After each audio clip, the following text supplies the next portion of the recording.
दक्षिण भारत में, south India में।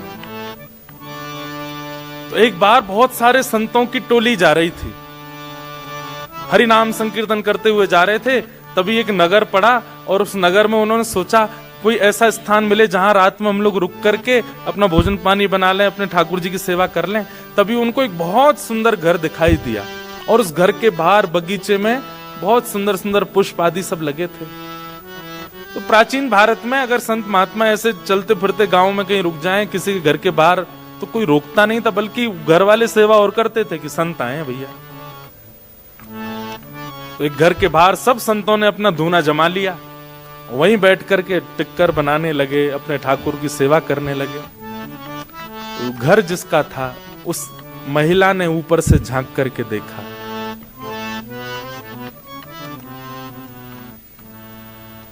उसके नेत्र सजल हो गए कि आज मेरे द्वार पर संत आए हैं, मैं कुछ सेवा करूं। निकल करके बाहर आई, संतों को प्रणाम करने लगी। महाराज जी, आपको कोई जरूरत हो, कोई पात्र चाहिए हो, कुछ भी सामग्री मुझे आज्ञा करें। तो संतों ने कहा कि भाई देखो, ऐसे तो सेवा करते हैं, चलो तुम एक काम करो, सबके लिए कुछ पात्र ले आओ, कुछ दोने ले आओ, कुछ ऐसे। तो उसके घर से जो जो सेवा हो सकती थी वो लेकर के आने लगी, सबको देने लगी। नमक कम पड़ गया तो नमक मंगा लिया। संत बना अपने आप ही रहे थे, बस वो सेवा कर रही थी। रात भर संतों का सत्संग चला, बैठ करके सुनती रही। सुबह सब संत बोले अब हम जाएंगे, अब हमारा समय आगे बढ़ना है।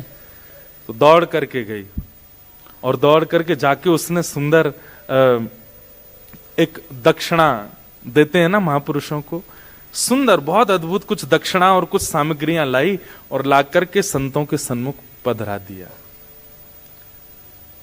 अब तो नहीं होता ऐसा, पर प्राचीन काल में संतों का ऐसा नियम होता था कि वे दक्षिणा देने वाले से पूछते जरूर थे, ये दक्षिणा कमाने का जरिया क्या है तुम्हारा, ये जो धन हमको दे रहे हो ये आता कैसे है, तुम्हारा काम क्या है, व्यापार क्या है, करते क्या हो। अब तो दक्षिणा देखते ही धल लेते हैं तुम चाहे जो भी हो। भारत में तो कई बड़े बड़े फ्रॉड लोग उस संत महापुरुषों को ऐसा बहुत सारा धन देकर के बिल्कुल अपना वो बना लेते हैं, जो अच्छा नहीं। तो संत ने पूछा कि बिटिया, इतनी सामग्री तुम सोना चांदी और जाने क्या क्या ये परात में लेकर के आई हो, ठीक है हम स्वीकार करेंगे, पर हमारा नियम है, गुरु आज्ञा है, इन सब को प्राप्त करने का स्रोत क्या है, कहां से आता है। उसके हाथ कांपने लगे, मुख मुरझा गया। बोली महाराज, मैं झूठ नहीं बोलूंगी, पर मैं एक नगर वैश्या हूं, मैं नगर वधू हूं, लोगों का नृत्य करके रंजन करती हूं, गायन करके रंजन करती हूं, उसके बाद जो मुझे वो लोग देते हैं उससे मेरा घर चलता है। उसके नेत्र सजल हो गए। सामने बैठे हुए संत भी आश्चर्य में पड़ गए, अब क्या करें। मन में बहुत दुखी हो गई कि मैंने जीवन में कभी किसी महापुरुष संत की सेवा नहीं करी, पर आज मेरा दुर्भाग्य है कि मेरे द्वार पर आप आ गए, ये मेरा सौभाग्य। मेरे घर की सामग्री आपने प्रयोग में ली, ये मेरा सौभाग्य, पर मैं अपनी वस्तु आपको अपना कर्म बता करके नहीं दे सकती, ये मेरा दुर्भाग्य।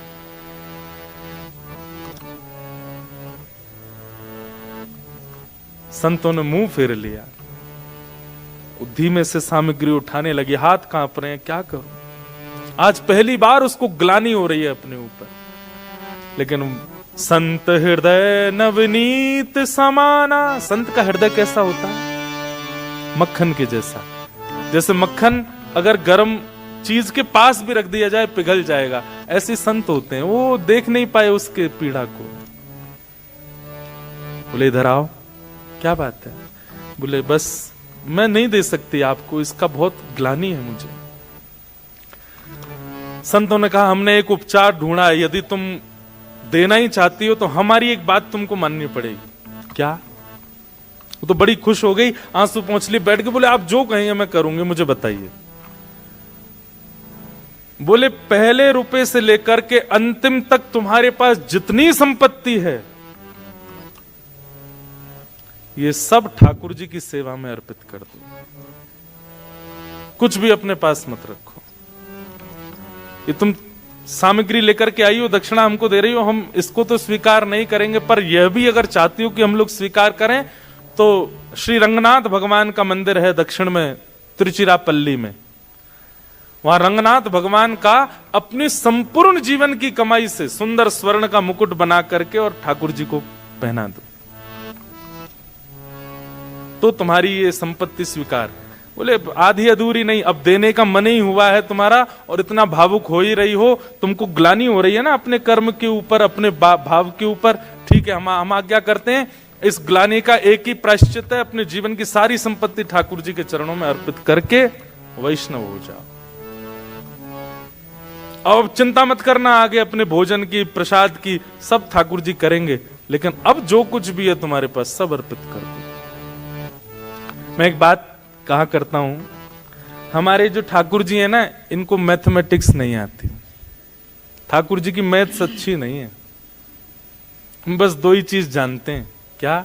पूरा पूरा दो, पूरा पूरा लो। आप कहो ठाकुर जी ये मेरी कमाई है, इसमें से इतना बेटी का, इतना बेटा का, इतना पत्नी का, इतना मेरा, इतना परिवार का, और फिर जो बचा थोड़ा सा, ये ठाकुर जी आपका। ठाकुर जी कहते हैं मेरी गणित बेकार है, मैं पूरो और पूरो यही आवे बस। ब्रजभाषा समझ रहे हैं ना? पूरो दे दे, पूरो ले जा, और कछु ना आवे मुंह पे। तो संत ने वही बात कह दी, बोले कि अब तुम एक काम करो, अपने जीवन की पूरी जो तुम्हारी संपत्ति है उससे मुकुट बनवा करके ठाकुर जी को अर्पित कर दो। उसके मन में किंचित भी भाव नहीं आया कि ये मैं कैसे कर सकती हूं। उसको तो ये लगा कि मेरे द्वारा कोई सामग्री स्वीकार की जा रही है, ये मेरे लिए बहुत बड़ी सौभाग्य की बात है। और कुछ सामग्री नहीं, पूरी सामग्री स्वीकार की जा रही है। तुरंत लग गई। बोले महाराज जी आप बताइए, जैसा आप बताएंगे वैसा मुकुट बनवाऊंगी। पूरा बनाया गया, ऐसी मणियां, ऐसे ये संपत्ति देखी गई। कितनी संपत्ति है, संपत्ति इतनी निकल करके आई महाराज उसकी। बोले इसका पूरा मुकुट बनवाओ ठाकुर जी का। अद्भुत मुकुट निर्माण हुआ। और जब तक मुकुट निर्माण का कार्य चला तब तक साधु महात्मा कहीं गए नहीं, उसी घर के बाहर जहां बैठे तो वहीं बैठ करके वो भजन संकीर्तन करते रहे। वो इतनी आनंद में कि मेरे संपूर्ण जीवन का जो भी कुछ था सब ले रहे हैं ठाकुर जी मुझसे, कुछ भी नहीं बचेगा अब मेरे पास। 50 दिन के बाद मुकुट तैयार हुआ और उसने पूरी संपत्ति, अपना घर भी बेच दिया, जमीन भी बेच दी, जो भी कुछ था कुछ नहीं बचा, शून्य है। एक परात है बस, उसमें मुकुट रखा है। और संत बोले अब इसको लेके चलो। नाचते गाते हुए एक नगर वैश्या, नगर वधू को बीच में लिए, चारों तरफ संत नाचते गाते हुए उसको लेकर के जा रहे हैं रंगनाथ मंदिर, ठाकुर जी को अर्पित कराने के लिए। उस वैश्या के समर्पण को देखकर के संत ने एक घोषणा और कर दी। क्या? बोले ये मुकुट कोई पुजारी नहीं पहनाएगा, कोई संत नहीं, तुम खुद पहनाओगी ठाकुर जी को गर्भगृह में प्रवेश करके। अब सोचिए आप, कई बार बंधुओं तन का शुद्ध होना बहुत आवश्यक नहीं होता है, पर विचारों में अगर आपकी शुद्धता है ना तो ठाकुर जी आपसे बहुत प्रसन्न है। कई लोग हैं, वो लोग दिखते बहुत साफ सुथरे हैं, वो लोग दिखते बहुत बिल्कुल क्या बोलते हैं उसको, हाइजेनिक दिखेंगे बिल्कुल महाराज, एक बाल भी इधर उधर नहीं होता उनका, ऐसे बाल काटते हैं, शर्ट वर्ट ऐसे पहनते हैं, बिल्कुल एक चीज भी ऐसी वैसी नहीं हो जाए, बहुत व्यवस्थित रहेंगे। अगर वैष्णव भी हैं, तुलसी पहनेंगे, तिलक भी बिल्कुल स्ट्रेट, किसी भी रूप में वो नहीं दिखे, पर कहीं ना कहीं मन दूषित होता है। आज वो वैश्या भले ही है, शरीर उसका अपवित्र है, पर उसका हृदय इतना पवित्र था, साधु ने कह दिया तुम ही मुकुट पहनाओगी ठाकुर जी को जाके। मंदिर के सब पुजारियों में बातें बनने लगी। बोले महात्मा का बुद्धि खराब हो गई है, बताओ एक नगर वैश्या को लेकर के आ रहे हैं, और चलो ठीक है, उसकी संपत्ति से तुमने मुकुट बनवाया, ठाकुर जी को दे रहे हो, लेकिन इतना तो नहीं कहना चाहिए था कि वो जाकर के ठाकुर जी को पहना दे। और वो महात्मा इतने पहुंचे थे कि उनको कोई मना नहीं कर पा रहा था। लेकिन मैंने एक बात कही ना, ठाकुर जी परीक्षा बहुत लेते हैं। देता है कन्हाई जिसे प्रेम की दशा, देता है कन्हाई जिसे प्रेम की गा सकते हैं दशा। हो सब विधि उसकी लेता है परीक्षा, हो सब विधि उसकी लेता है परीक्षा। कभी निकट बुलाए, कभी निकट बुलाए, कभी दूरियां बढ़ाए, कभी दूरियां बढ़ाए। छलिया हाथ नहीं आए, छलिया हाथ नहीं आए, हमें श्याम ना मिला, हमें श्याम ना मिला, हमें श्याम ना मिला, हमें श्याम ना मिला। ठाकुर जी बहुत परीक्षा लेते, इसलिए एक बात याद रखना, ये 3 दिन के सत्र के बाद यदि प्रेम चित्त में प्रकट हो जाए तो एक चीज के लिए तैयार रहना, परीक्षाएं बहुत होंगी। अपनी संपूर्ण जीवन की कमाई लगा करके, मुकुट बनवा करके, अपना पूरा सर्वस्व ठाकुर जी को देने के लिए आज आ गई वो वैश्या। लेकिन मंदिर के लोग भी उससे बिल्कुल अप्रसन्न थे, सब कुछ उसके बिल्कुल विपरीत था, लेकिन फिर भी उसको मन में लग रहा था ठाकुर जी बुला रहे हैं मुझको। लेकिन जैसे ही वो द्वार पर पहुंची और भीतर प्रवेश करने लगी, उसी समय रजस्वला हो गई, मासिक धर्म हो गया। और उसी समय वो घबरा गई, तुरंत थाल नीचे रख दिया मुकुट का, पीछे खड़ी हो गई। महात्मा बोले क्या हुआ? अब बस रो रही है, कुछ कह नहीं पा रही। महात्मा बोले हुआ क्या, तुम पीछे क्यों हट गई हो? अब मैं अपवित्र स्थिति में हूं, मैं नहीं जा सकती भीतर।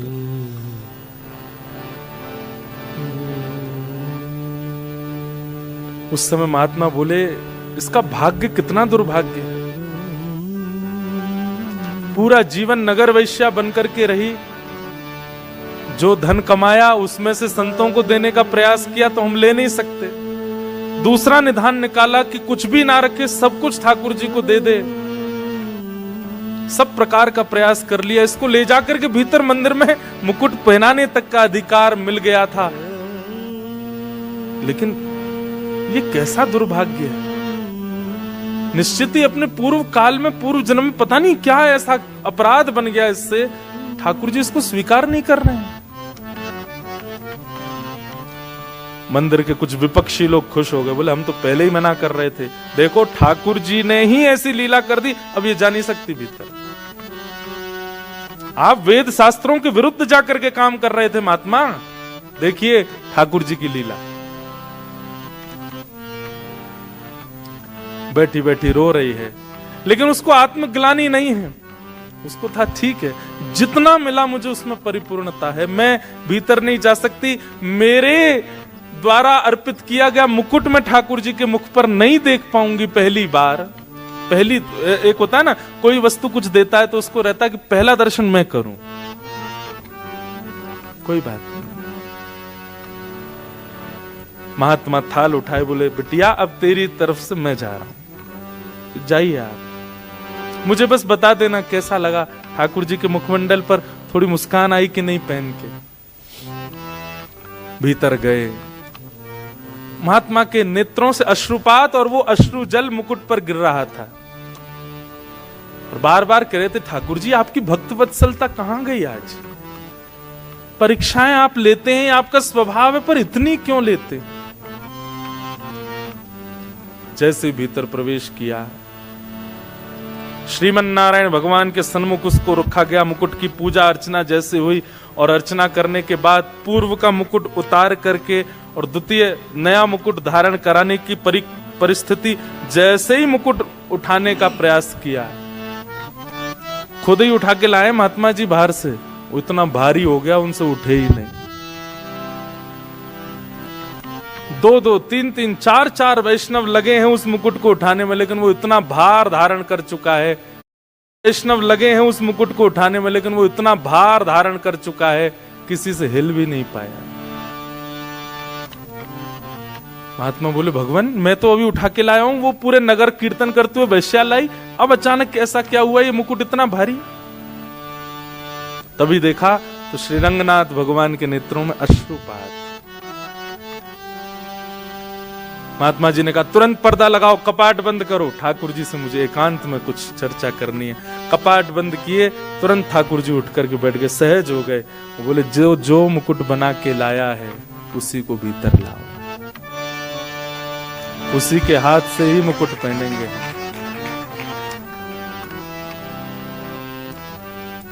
बंधुओं, एक वैश्या, उसके जीवन भर की कमाई, और वो भी रजस्वला अवस्था, और ठाकुर जी कह रहे हैं उसी को लेके आओ, उसी के हाथ से मुकुट पहनूंगा।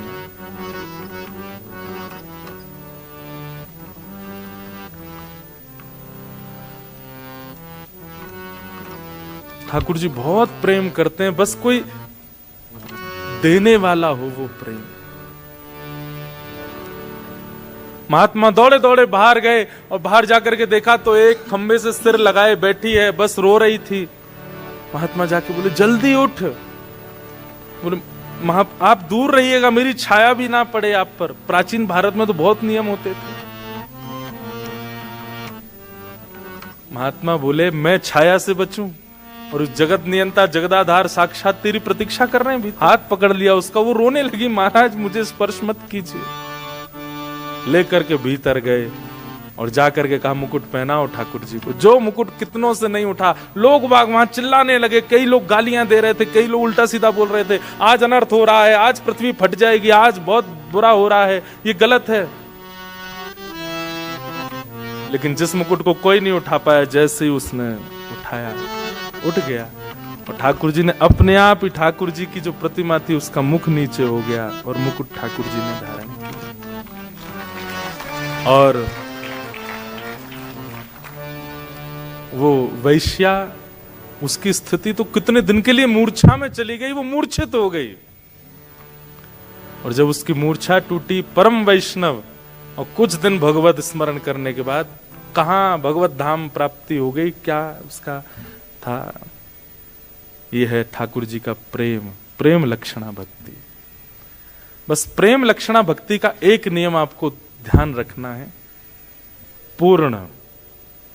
आधा अधूरा, 1%, 10%, 50%, 60% नहीं चलता, 100 पूरा, तो ही वो प्रेम भक्ति मानी जाती है, नहीं तो नहीं।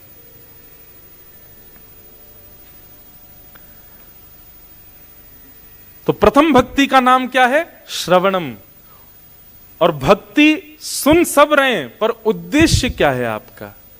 उससे आपकी श्रवण भक्ति फॉर्म रूप धारण करेगी। उद्देश्य पहले क्लियर कीजिए, क्यों सुन रहे हैं आप कथा, उसके पीछे कारण क्या है, और कारण से जो पथ आप चल रहे हैं, जिस साधना को आप कर रहे हैं, वो सिद्ध होगा। दूसरी भक्ति का नाम है, हम 3 भक्ति के फॉर्म पूरे कर दें, क्योंकि 3 का रोज टारगेट है। तो प्रथम भक्ति श्रवणम। श्रवण भक्ति का पहला रूल क्या है? आपका उद्देश्य क्लियर होना चाहिए। आप किसी का भी प्रवचन सुन रहे हो, किसी की भी कथा सुन रहे हो, किसी के भी सत्संग में जा रहे हो, किस उद्देश्य से जा रहे हो? क्या पाने आए हो? ज्ञान पाने आए हो, वैराग्य पाने आए हो, कि भक्ति पाने आए हो, कि प्रेम पाने आए हो? ये पहले क्लियर कर लीजिए। दूसरी बात, श्रवण का मतलब केवल सुनना नहीं होता और सुनकर के भूल जाना नहीं होता, इंप्लीमेंट जरूर करना है। आप यहां से सुनकर के गए, वो आपकी क्रिया में यहां से इस हॉल से निकलते ही वो लागू हो जानी चाहिए बातें जो जो यहां कही गई। अगर आप इंप्लीमेंट नहीं करते तो आपका श्रवण भक्ति व्यर्थ हो जाएगी। किसी महापुरुष ने आज्ञा की कि अभी इसी वक्त जोहान्सबर्ग जाओ, तो आपके पास में ये ऑप्शन नहीं है कि आप उनसे जाके पूछो क्यों जाएं, जोहान्सबर्ग में क्या करें, चले जाओ। इतना विश्वास होना चाहिए प्रवचन के ऊपर। जो बात कह दी गई है, हमारे श्रीमद वल्लभाचार्य जी के शिष्य हुए श्री सूरदास जी महाराज। कौन? सूरदास। हरि दर्शन की प्यासी अखियां, हरि दर्शन की प्यासी। जिन लोगों को दो दो आंखों से ठाकुर जी नहीं दिखते थे, सूरदास जी को बिना नेत्रों के ठाकुर जी दिख जाते थे। एक दिन सूरदास जी ठाकुर जी, आज तो ठाकुर जी ने पीली पोशाक पहनी है, आज तो ठाकुर जी ने नीली पोशाक पहनी है। और दर्शन करने वाले बोले इसको कैसे पता चल जाती है, आंखें तो है नहीं। एक दिन सबने पुजारी जी से कहा, बोले ये ना रोज सोच के आता है, हरा नीला गुलाबी, और संभवतः ठाकुर जी वैसे ही होते हैं। आज एक काम करो, वस्त्र ही मत पहनाओ ठाकुर जी को, आज देखें क्या बोलेंगे।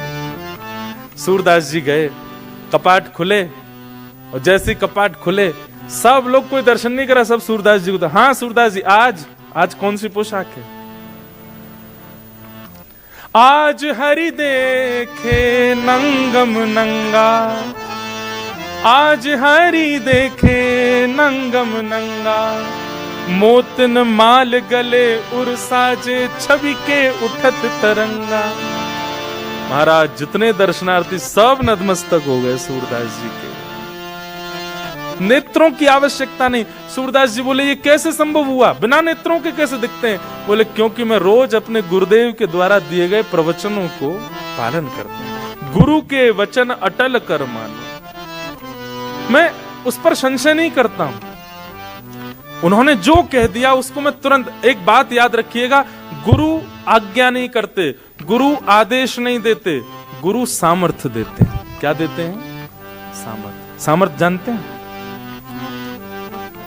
जैसे मैंने आपको बोल दिया कॉफी नहीं पीनी, ठीक है, ये आज्ञा नहीं है, ये आज्ञा नहीं है, ये सामर्थ्य है।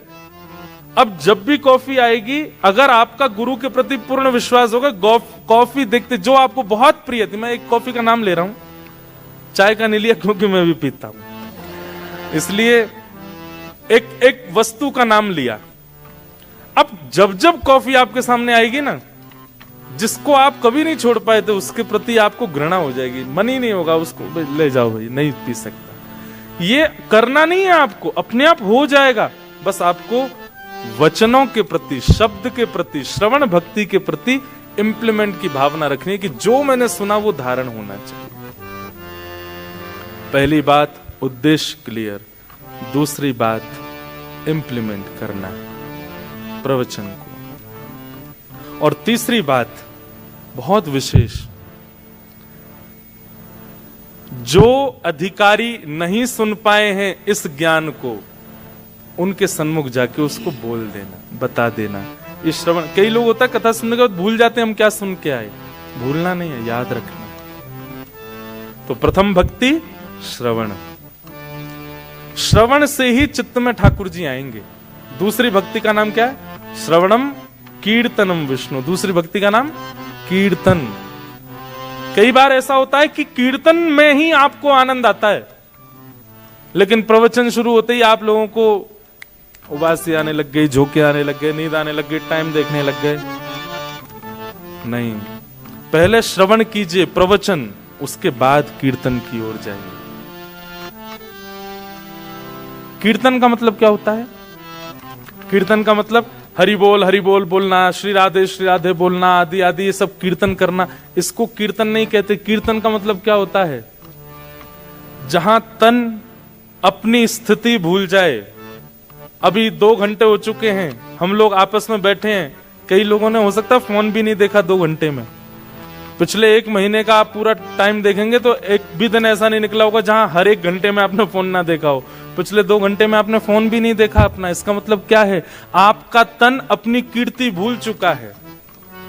कीर्ति से तन ऊपर की ओर उठ जाए और आनंद में भर करके सत्संग श्रवण करने लग जाए, उसको कीर्तन कहते हैं।